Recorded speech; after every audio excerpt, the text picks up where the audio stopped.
when they cut that camera back, I was like, there's just 50 feet of well-lit backstage area. Like, you didn't see him coming? You didn't hear his galoshes? Yeah. Like, what are we... Yeah. Like, what the fuck? Yeah, you didn't hear the Morton man, squeaking down the... Yeah, it's fucking wild. And it's just, it's so uninspired.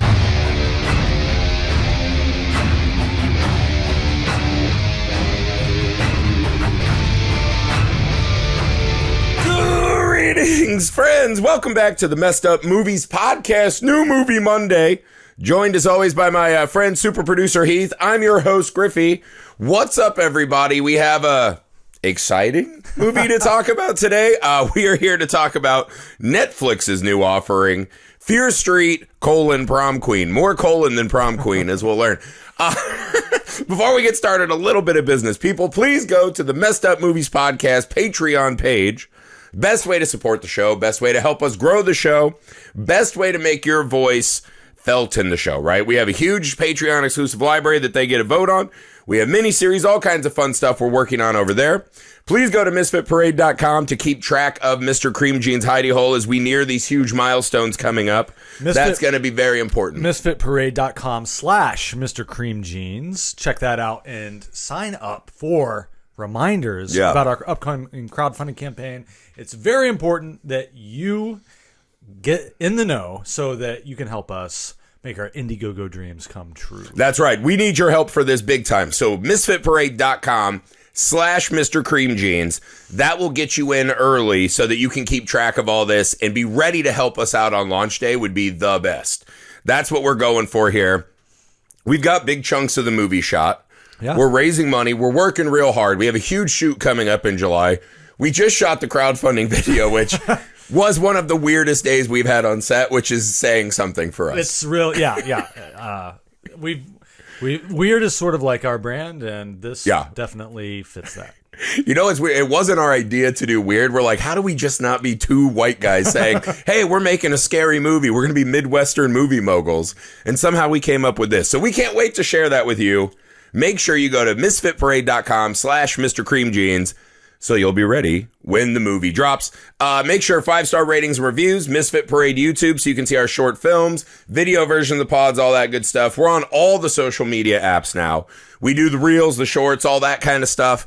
Also, guys, something we'd love, if you love movies and you like the pod, let your other movie-loving friends know what we're doing. Send them a TikTok, a reel, a YouTube, whatever. Let's grassroots this bitch. That's what we're going for. All right, Heath. Yeah. So I'm going to start us off with some details. So Fear Street, Prom Queen, dropped today. We got together today, dropped it before I go away for the weekend. Yeah. So directed by Matt Palmer. He also helped write the movie. Here's the synopsis. Winning just might be the death of you. I got to get through it. Winning or watching? Yeah, well, both. We'll see. There are some things we liked in it, I swear to God. Here we go. As students at Shady Side High are preparing for the 1988 prom, the It Girls, called the Wolfpack, are fighting to get support to be voted prom queen, and an unusual nominee emerges in the race. Some of the other candidates begin to vanish without a trace. Let's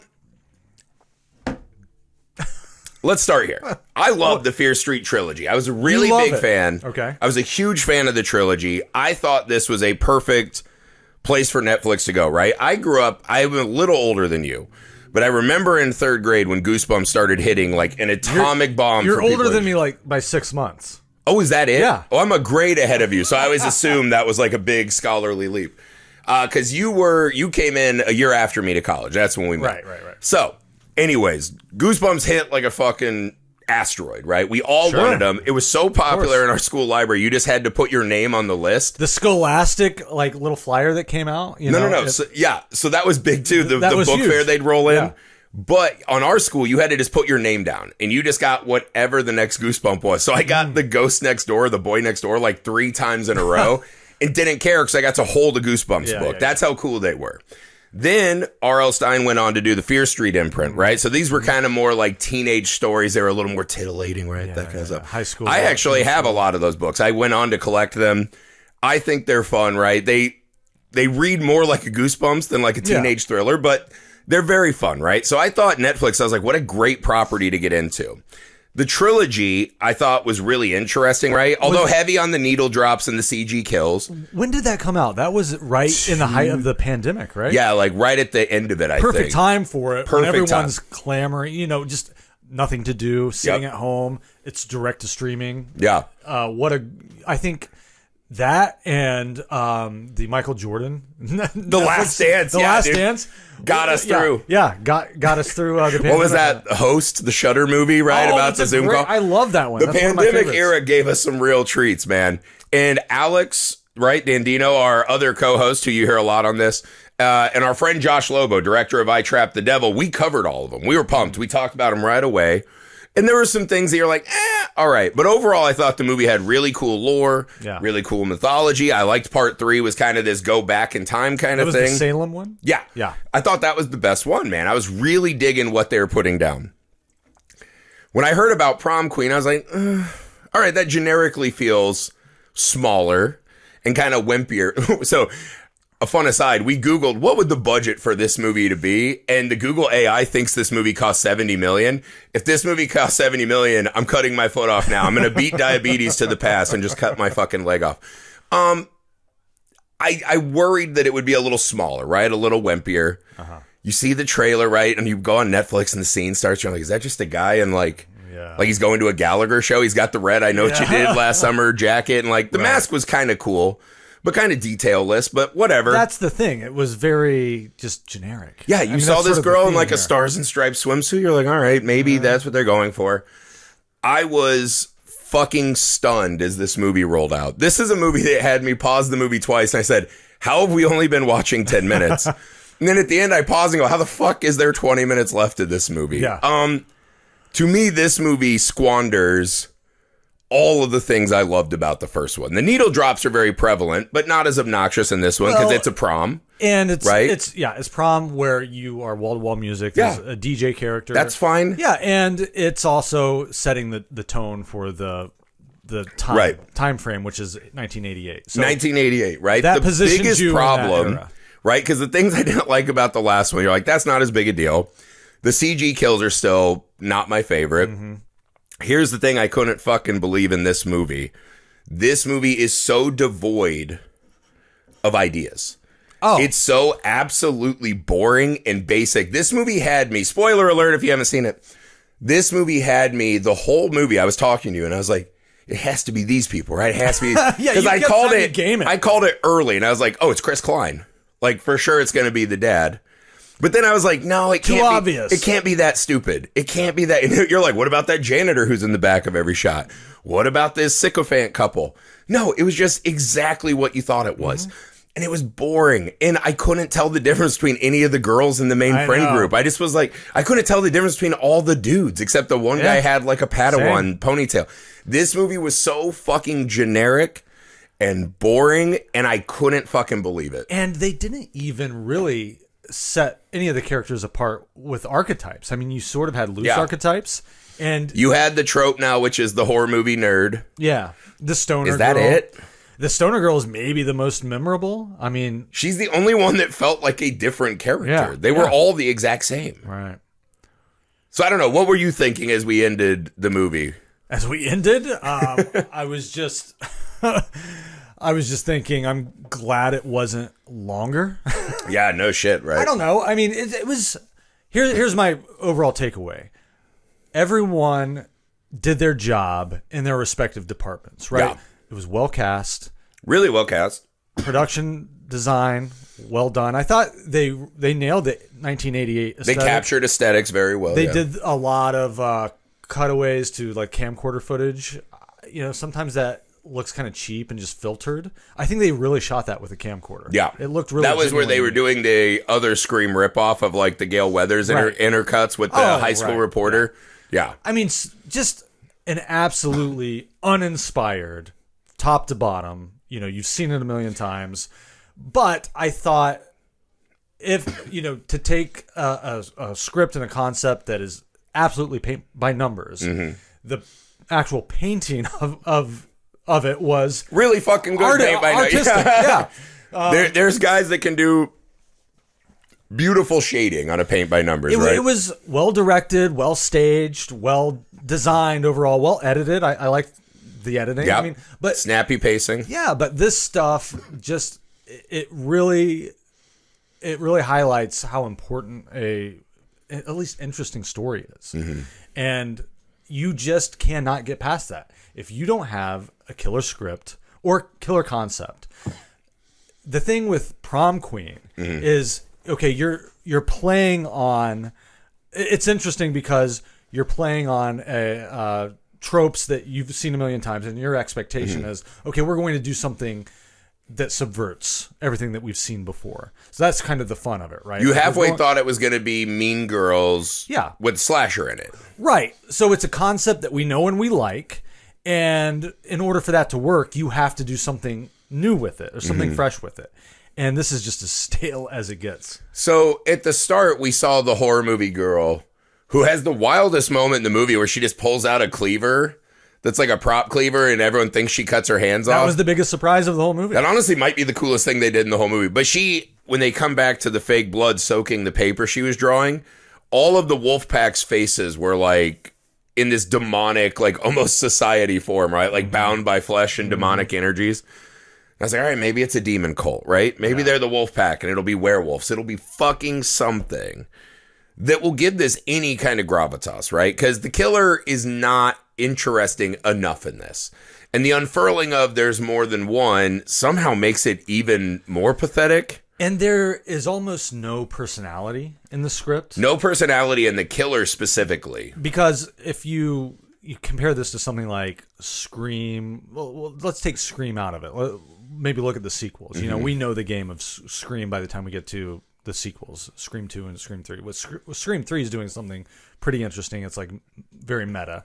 But, you know, the mystery of it, who is the killer, not that interesting. And the way that they still make those films work is because they are pressing cultural buttons the whole time. They're infusing it with humor. The characters are distinct. The cast is 100 times better than they are in this. Like, they're just bigger, better actors at the time. So that's a tougher hill for them to climb. I mean, it is all just cardboard. Well, this is the thing, because I was watching and I was like, I don't think anyone in this cast, and what's her name, the second sidekick girl, she was just in Until Dawn and was fucking great. She's great, yeah. And in this movie, you're like, man, they gave her nothing to do. They're like, can you just be a kind of hot girl in a Speedo or whatever? Like, that's all they did. And again, the main girl, she kind of just says the same line 20 times, like, your mom stabbed a guy. Your mom's, and I was like, is that all you got? There's nothing else going on in your head? And like, they don't do a good job of setting up why anyone's her friend, why anyone is afraid of her. Like in an older generations, like an 80s movie, they would have cast a 30-year-old lady who was like unbelievably hot. Like if that girl was in your high school, you'd be like, that's a fucking woman who's been on the streets and seen things. These look like actual children. Yeah. And you're just like, why is anyone afraid of her? Why are they cool with her? Right? Like there's just, and even the main character, right? She has this backstory of her mom may have killed a guy, right? Her dad. They never go into how the fuck is this girl so morose, but yet popular enough to get in on the race. Did the girls bring her in it to carry her? No, they didn't do that. They have a scene with her fucking mom who's like, I was so happy my prom night before everything happened. We don't fucking hear from that bitch again the rest of the movie. No, she just goes away. Nothing. So like even the main character, they just tell us 50 times that the mom stabbed the dad. Nothing. They don't build anything in this There's fucking no payoff world for that whatsoever. It's as threadbare a tapestry as you could possibly make, but using beautiful threads. Because like the cast is pretty good, right? Like you said, a lot of the craftsmanship of the movie is there. And again, I think this also is more glaring in these Netflix doesn't have a great track record of straight to Netflix horror movies. There's something about them that just feel inherently less interesting, or just like maybe it's a little too flat, it's a little too slick, it's a little too digital. Like there's something about it that just it always kind of has that stink on it. And then to match that with absolutely no fucking heart, no fucking ideas. Every kill in this movie could not have been more boring. That's what stunned me. Is like they clearly had talented people across the board. How the fuck does this movie come out of that? I think they are just, riding on the IP, and that they're hoping that's enough. I mean, there's no way this movie could have cost $70 million with that script. $70,000 maybe.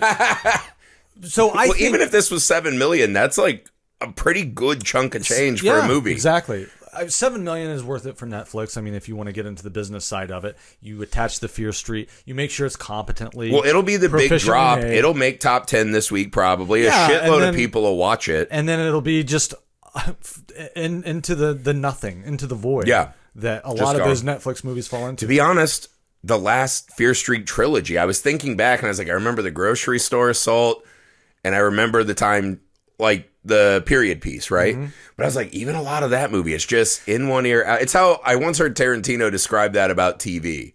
He's like, even great TV, like Breaking Bad and this and that. He's like, I watch it and it disappears from my mind. It's not like a movie that sticks with you. And I was like, I feel like maybe I'm hitting that stage in my life where everything just is in and out. But like, there's no chance I remember any. I might actually remember this one more because I had anger towards it at least.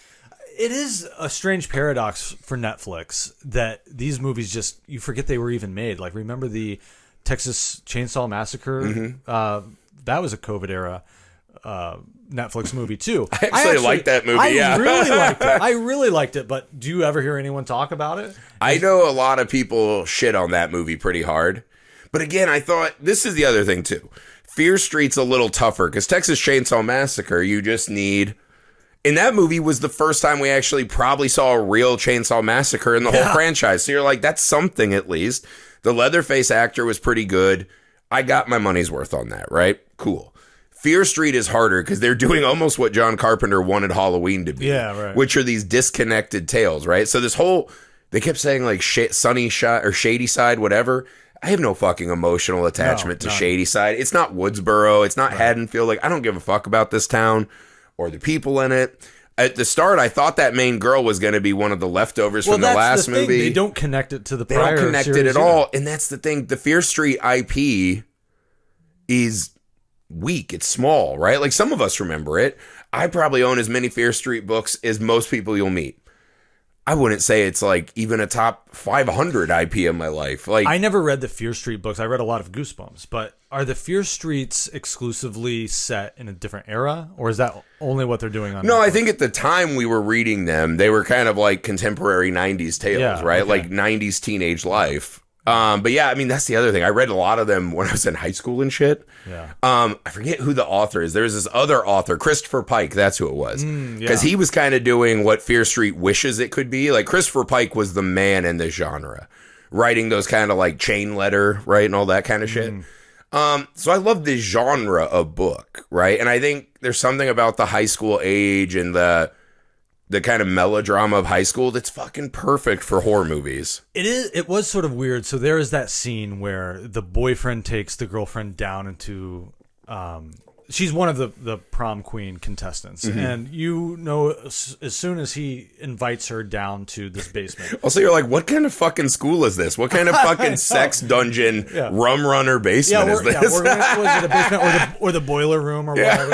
And I work in a fucking school. We don't have cool shit like that. Once they leave the gymnasium that they are potentially the next victims that we're setting up for a set piece. And she says to him, like, okay, we're not going to do it this time like we did last time that you brought me down here. And you're ready for the stereotypical 80s scene. So it's kind of like we're setting it in the 80s. We did say that in the 80s, every girl who did that dance on stage, we would have seen all those tits. Exactly. Like, the 80s like knew what we were buying the ticket for. Right, exactly.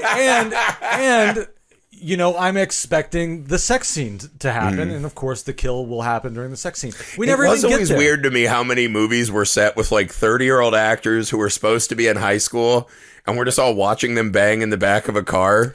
And that's such a weird thing they set up. If you're not going to develop the characters, and you're just going to do simple archetypes like that with the excuse to show some skin, just do that. Just own that. And if you want to traffic and the nostalgia for that genre of the 80s, go for it. They don't even go for it here. No, and that's the thing. It wants to be screamed desperately. Yeah. But it's not meta. It's not insightful, right? There's no taking down of a trope because all it's doing is being propped up by the thinnest rehashings of way better movies, right? Like, so I don't even honestly know. Like, that's the thing I'd be interested in. Because again, I hate shitting on movies on the pod, right? Like, making movies is fucking hard, man. And they put a lot of good work into this. But I would just be, it'd be one of those, like, I'd be interested to look at, like, an early vision board. Like, what did you fucking want this thing to be? Not what did it become, but, like, what was the thing that got you fucking rock hard when you saw it? I don't think besides it's a job. That's it. It is just a job. And to me, that's the biggest sin. Like, I know you need to work, but I was like, man, you can just tell when movies are uninspired. It's content. Yeah. That's all this is. That to me is the scariest thing. I know a lot of us making horror movies, and we're making our first movie, right? So, like, I know if the guy heard this, he'd be like, fuck these guys. They don't know shit. But again, I talk to all these independent horror filmmakers, and that fear of content encroaching on everything is real. Yeah. And to me, this is the sad thing where it's like you had money and a good cast and, you had all the tools. It was well put together. But dude, you made something that at best will exist as TikToks now. But honestly, well, even then, I'm not sure. Well, the kills are so bad. Like, that's the other thing we should just get to. Was there even a kill in this movie you thought was any good? I thought so. I liked the decapitation. I thought that was pretty decent. Well, see, like, so he comes in and he cuts that lady's leg off and the decapitation, then the principal's arm. It reminded me so much of the Monty Python Black Knight. Yeah. I was like, could you imagine walking into a room full of high school students? Like, my buddy John, my writing partner, and I, right? We're writing this time travel script right now that's kind of like Running Man, right? And we had this scene where, like, they're coming back and attacking these kids as they're, like, at their end of high school party. And we fought long and hard about, like, what does that mean to just kill a bunch of teenagers, right? Like, that's a serious thing. It gives off these, like, school shooter vibes and shit. This movie kills, like, 2 or 3 of these kids immediately. And I was like, they cut a girl's leg off. They cut someone's fucking head off. Cut the principal's arm off. So, like, not one of those moments had any fucking weight or impact. It was almost like a joke with no fucking laugh attached. And again, the fucking guy's just, like, fucking bumping into, like, 80 people. No one grabs him. You're like, what the fuck is this? If you're just doing violence for the sake of, cutting off some limbs because it's a horror film. Yeah.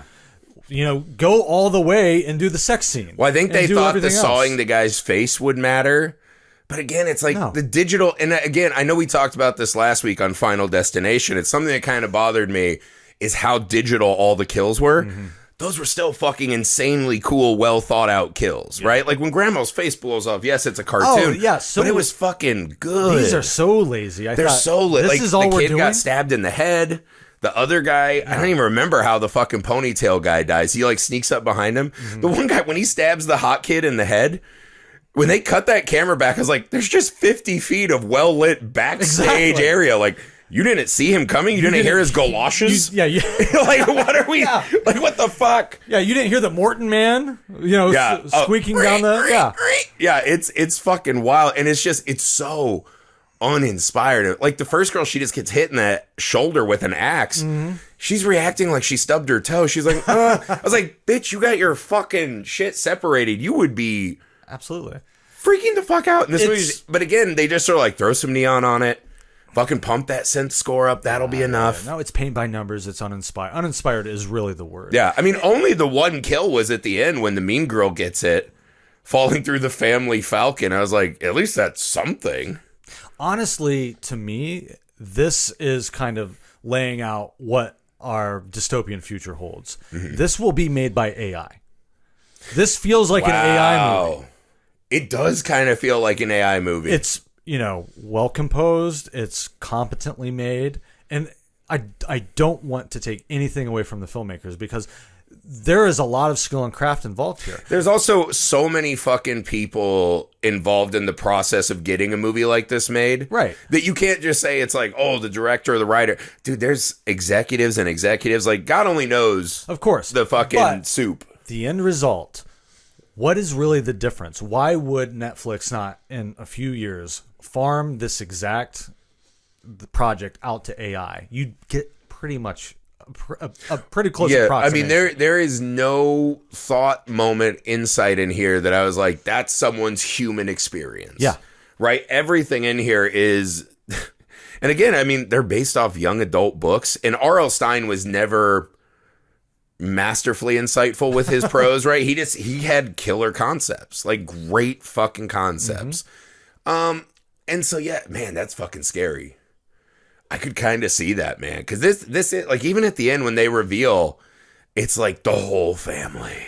And they're like, but I killed your dad. I was like, that was such a fucking classic, like, just lame-ass horror movie moment. Yeah. Like, what did that add to the movie? Let me ask you this.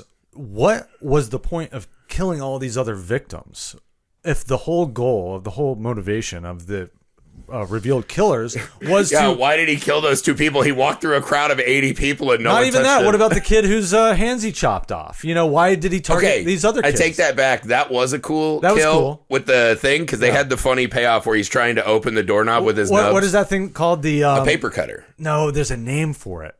The arm of a paper cutter? Yeah. It has a specific name? Yes, it does. I don't fucking know, man. Oh, this is going to drive me crazy.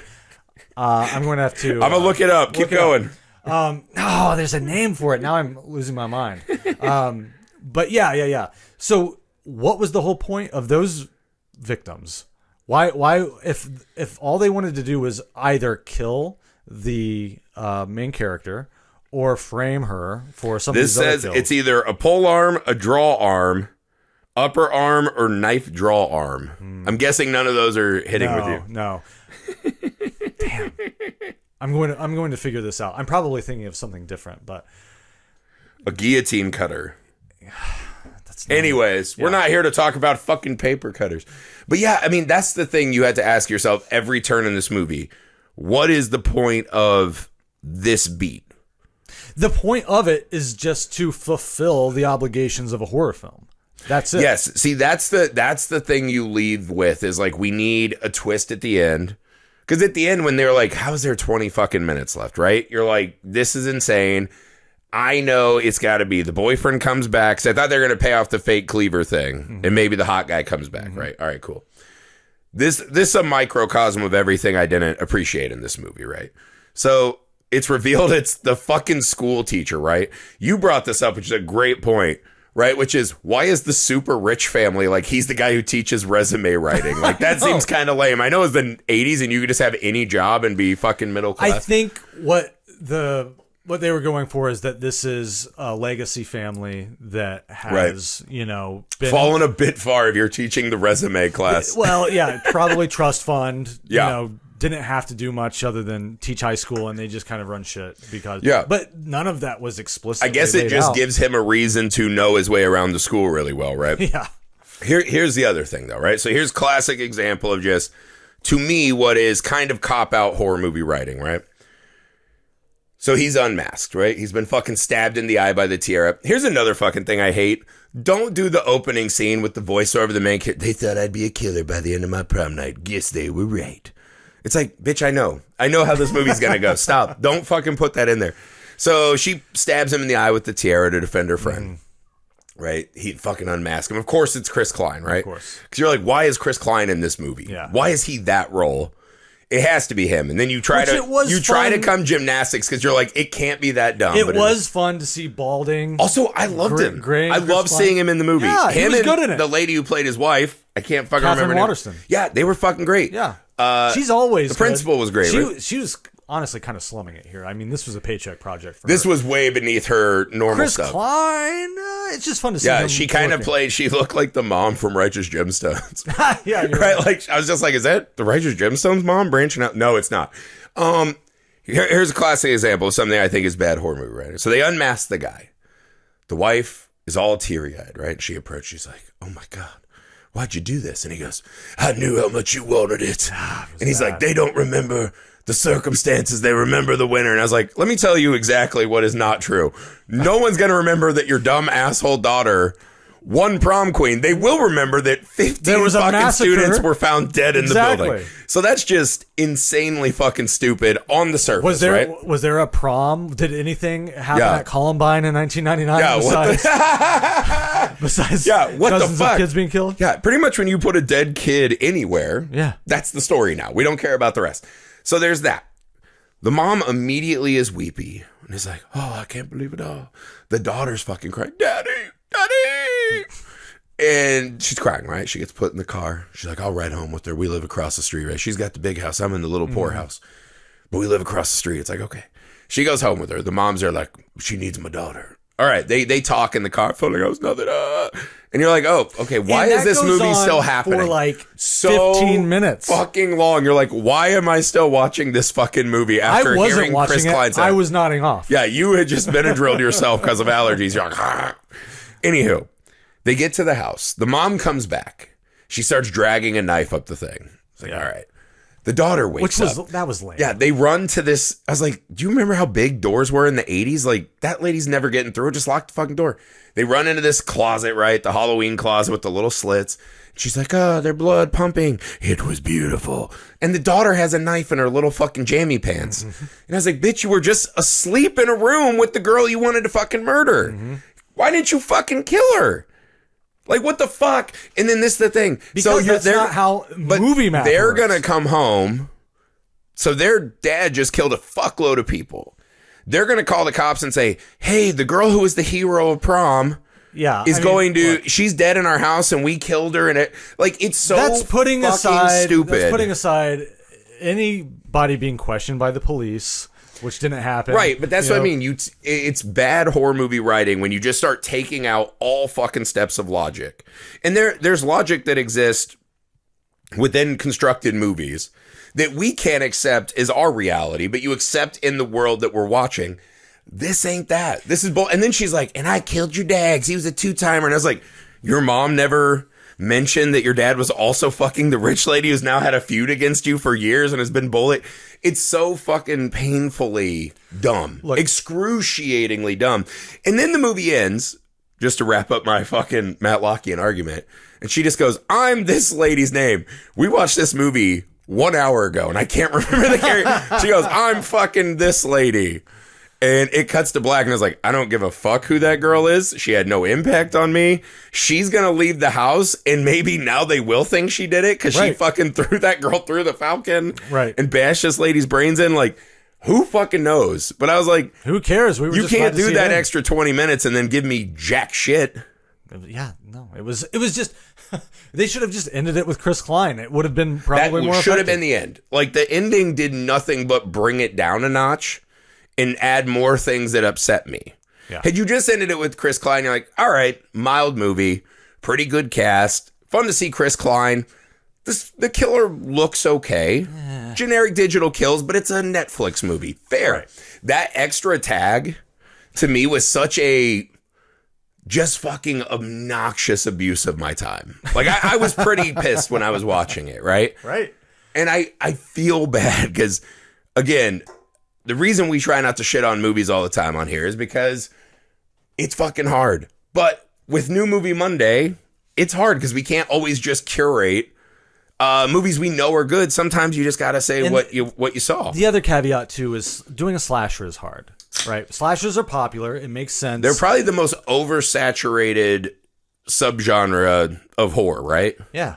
And I think it's disrespectful to that subgenre to do absolutely no attempt to bring anything to it other than just what's already been done before. Like, I think of Thanksgiving. I loved Thanksgiving. Thanksgiving was great. Did it matter that Patrick Dempsey was the killer in that?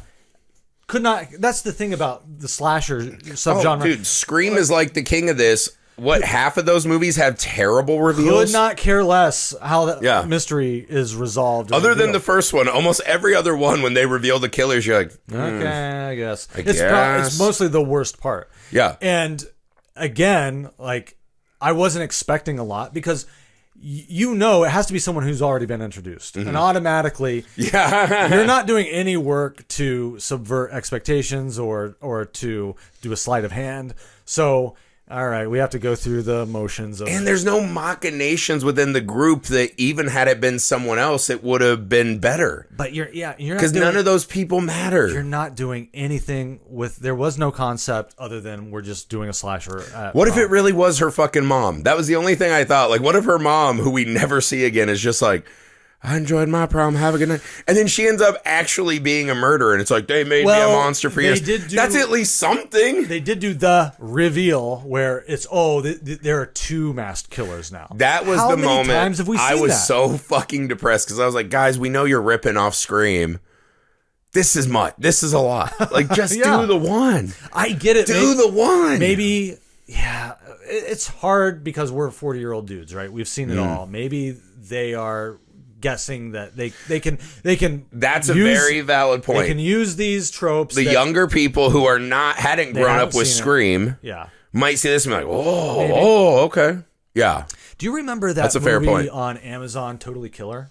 Yes. Where they utilized, it's ingredients from better movies that we've seen before. But I thought they played on those aspects in a fresh, interesting way, the way it was all combined. Mm-hmm. It's like, okay, we're doing the time travel, or we're doing the Groundhog Day concept. We're doing the nostalgia piece where we're going back. But that was such a clever film that justifies, why, the mass killer kind of not all that memorable. But at least, like, there was a point to the design of that killer. There was just so much going on in that. Even an earlier example from this year, Hard Eyes, right? Yeah, Hard Eyes is another one, yeah. Super generic, paint by numbers, also clearly riffing on Scream with the reveal. The mask was fucking cool. But it had its own identity. The kills and the violence were cool. Yeah. The setting was cool, and the actors were fucking great. Yeah. Like, it's just infinitely better. It had a distinct tone, too. Yes, it gave me a reason why I was sitting there and watching it. This one, I was like, man, if this weren't a Fear Street movie, I can't tell you how fucking fast I would have turned this off. They have to be careful with this because they actually do have a popular franchise with Fear Street. And this is really undermining that. I mean, I think this is one of those, you're like, Jesus, if the next one is a slasher, there's no fucking chance I'll watch another one. Right. This was so lowly that I was like, I think they don't get it. Right? Like, why you wouldn't come back with another trilogy? Because that was the other thing. Christopher Pike was great at that. He'd write them as like 3-book arcs. Why you don't come back with another trilogy that has some lore, has some weird elements, like The Witch in the first trilogy, right? Just add these things that make it something. This was so fucking vacuous. You know what I mean? I felt like I was a fucking POW, and I was like, God, maybe that rat will shit in my mouth and I'll get at least a nutrient.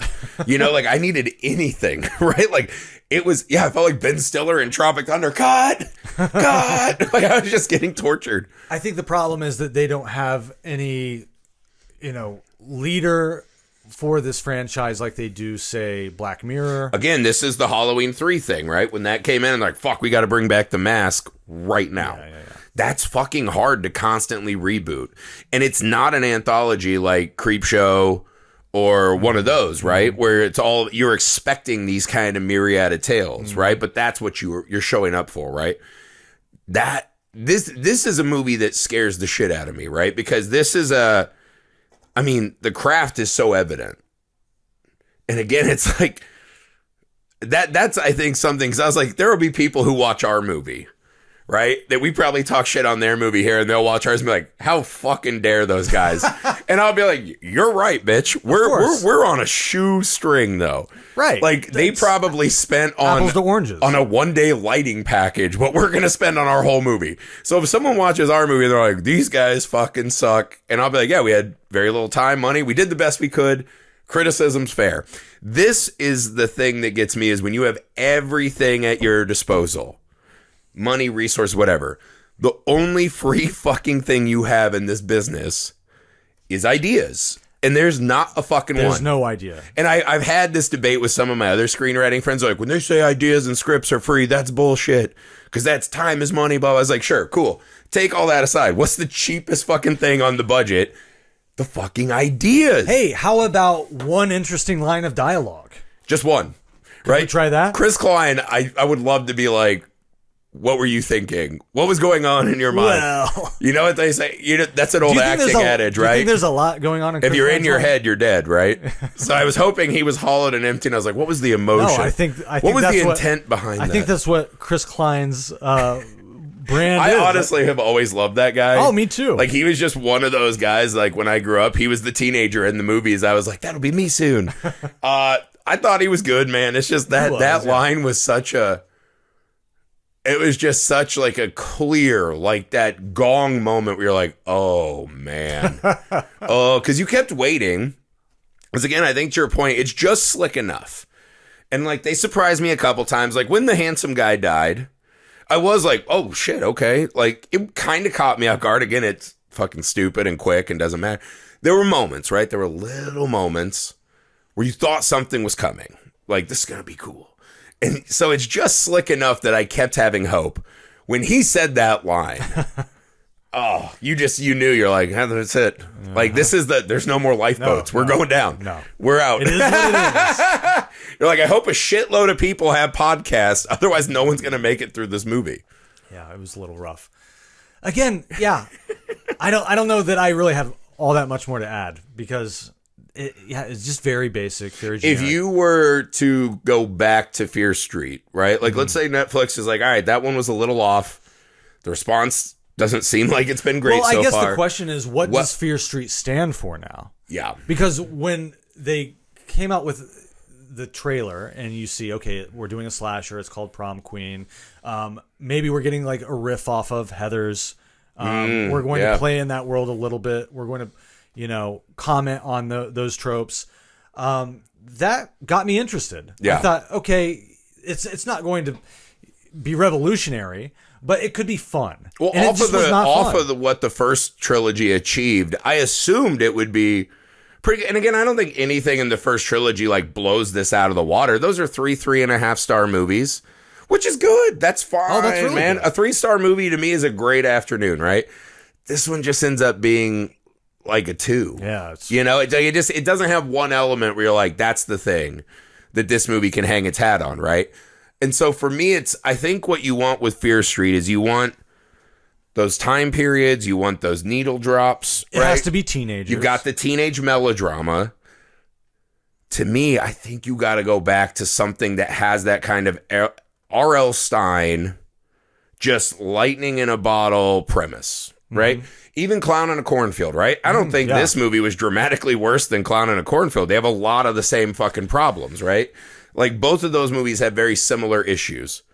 That one just is a cooler idea. And the clowns look cooler than this killer, right? Well, so a lot of it is like, if you get back to the thing that made R.L. Stein who he was, that title, that back cover premise, and that fucking art where we're just like, whatever Goosebumps this is, I'm in. That's what they need to get back to. What's the premise that is at least going to have, and it can't be a slasher. It's got to have some kind of element, because the last trilogy had a lot of slasher moments, but it was baked into this overall supernatural, decades of this town and trauma. And that was great. Yeah. Yeah. That was the hook. This needed a premise beyond just, this is kind of a, just, just like an off-brand serial version of 50 other movies I wish I had been watching instead. Yeah, extremely superficial. Yeah. I don't know, though. I feel like there's hope for this crew. Like, they could make a really good fucking movie. That's the thing. I'd love to see what... Same cast, same creators and crew. Just, they need a better concept. They needed a better script. Yeah. Like, anything that had an idea in it. Would love to see what they do next, but... I think you said it earlier, uninspired. That's the word. Yeah, just fucking flat, dude. Like, all the things Scorsese thinks in his head about what's not cinema, that's how I felt watching this movie. It was like, I was like, I don't want to be that guy shitting on those movies. This one was a fucking rough sit, man. I hope you guys liked it. Wait, we have messed up moment. Oh, Jesus Christ. Okay, I think we could agree. What was the most messed up moment in Fear Street Prom Queen? The most messed up moment was what is the name of that thing? It's like right on the tip of my tongue. The blade, the paper blade. The paper cutter blade, yeah. Maybe someone told me it was called something and they were just punking me, and I just always believed Well, there was a time, like, when this movie was set where people would just tell you things with conviction. You'd be like, why would they make that up? I can't So you think the paper cutter of the hands into the trying to turn the doorknob. I thought that was pretty fucking funny. To me, that is the only inspired kill, although I feel like I've seen that gag, but not quite like this. And the doorknob is what sold me. When he's trying to fucking open the door, that was great. It doesn't matter how, cartoonish it is. Yeah. When you see someone trying to do that. When you're doing digital dumb kills, and this movie is lame, boring, has no ideas, and the kills suck. This is what that movie needed, which is hang a lantern on it. Have him try to open the door and say, let's fucking laugh at this. We know it's fucking dumb too. At the end, when the killer walks in and is fucking slashing people on a crowded dance floor, no one reacts. He gets stabbed with a tiara. We're playing that like it's a serious thing. That should be a fucking goofball comedy. In that one scene, they nailed it. And you're like, that's what that movie should have been throughout. Briefly nailed it. Yeah. Because then he just ends up getting chopped in the back. Yeah. And that's it. Then we go back to just lame. Yeah. But for that little moment where his little nubs are trying to open that door. That was fucking hilarious. I could see that being a frustrating situation. That felt pretty messed up. Yeah. See, that's what I mean. There were glimmers in there of the movie that should have been.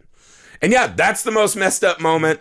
Again, we hope you guys enjoyed it. We hope you enjoyed this conversation.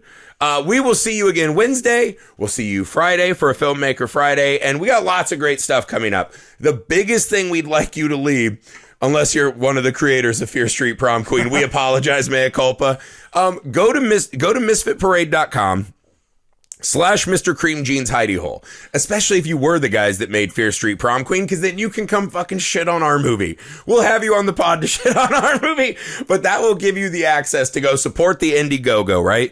We need to make this crowdfunder work, right? We're doing a lot of work to get this thing prepped. We have a huge shoot this July, and those funds will help us get this movie in the can so that you guys can fucking lay into us.